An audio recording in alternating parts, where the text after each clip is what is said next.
देशभक्ति का जुनून जब सर पे छा जाता है तभी कैरियर छोड़ के राष्ट्र की भक्ति में मजा आता है। जी हाँ दोस्तों, हम आज बात करेंगे ऐसे विजनरी लीडर की जिन्होंने देशभक्ति के लिए अपनी आईसीएस की नौकरी को छोड़ा।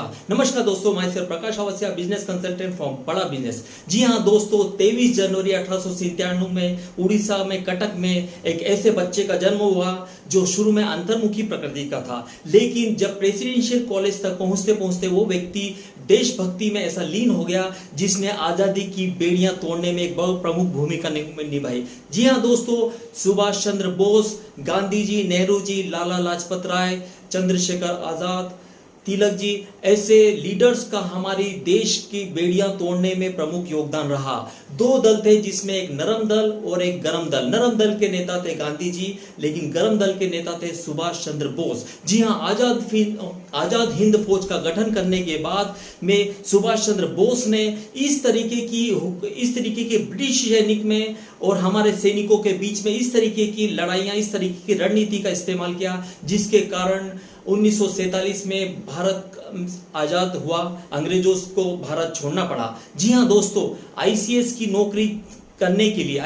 नौकरी की तैयारी करने के लिए उनके पिता ने उन्हें ब्रिटेन भेजा। वहां से उन्होंने जब 6 महीने तैयारी के बाद में उन्होंने आईसीएस की नौकरी के लिए उनकी परीक्षा पास कर ली है। उसके बाद उन्होंने आईसीएस की नौकरी को सिर्फ इसलिए ठुकरा दिया क्योंकि उस समय ऐसी परिस्थितियां थी जब कोलेरा, हैजा, कई तरह की बीमारियां हमारे देश में थी। वो देख करके उनका मन पसीज गया और उन्होंने उस नौकरी से त्यागपत्र दे दिया। उसके बाद वो इंडिया है, उन्होंने देखा कि मैं यदि भारत की सेवा करता हूं तो मैं इस तरीके से अपने देश के लिए अपने खुद का योगदान। जब वो प्रेसिडेंशियल चुनाव के लिए जीत गए तब वहां पर भी गांधी जी ने उनको त्यागपत्र देने के लिए कहा। सीतारामैया के सामने वे वोटों से जब जीत गए, उसके बाद में जब गांधी जी ने उन्होंने त्यागपत्र देने का कहा तो उन्होंने वहां पर त्यागपत्र दे दिया। जी हाँ दोस्तों, आईसीएस की नौकरी से त्यागपत्र, प्रेसिडेंशियल चुनाव के चुने जाने के बाद भी त्यागपत्र, इस तरीके से अनेक त्याग करते हुए नेताजी सुभाष चंद्र बोस हमारे देश की देशभक्ति के लिए हमेशा से आगे थे।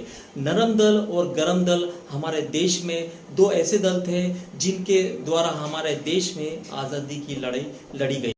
उस समय पूरे विश्व में वर्ल्ड वॉर सेकंड का समय था, जब ब्रिटिश, जर्मनी ये अलग देश थे और दो ध्रुवीकरण में पूरा विश्व बटा हुआ था।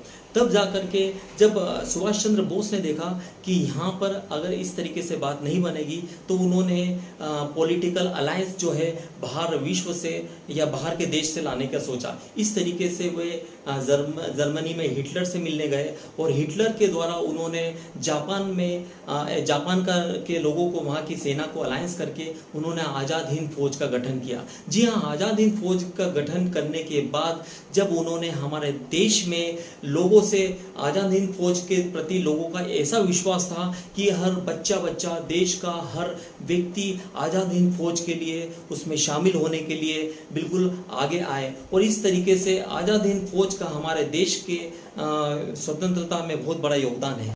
नेताजी सुभाष चंद्र बोस ऐसे विजनरी, इंटेलेक्चुअल और डेमोक्रेटिक लीडर थे जिनकी बात मोहम्मद अली जिन्ना भी सुनते थे। मोहम्मद अली जिन्ना जी ने वो कहा था कि यदि सुभाष चंद्र बोस को प्रेसिडेंट बना दिया जाता है तो मैं बिल्कुल उनका सहयोग दूंगा। इस तरीके से यदि हम देखा जाए तो यदि सुभाष चंद्र बोस यदि जीवित होते हैं तो वे पाकिस्तान का निर्माण कभी नहीं होता। जी हाँ दोस्तों, पाकिस्तान का निर्माण करने में, पाकिस्तान का जो निर्माण हुआ उसके पीछे जो हाथ था वो मोहम्मद अली जिन्ना का था, लेकिन मोहम्मद अली जिन्ना जो है उनको सिर्फ एक ही व्यक्ति दबा सकता था और वह थे नेताजी सुभाष चंद्र बोस।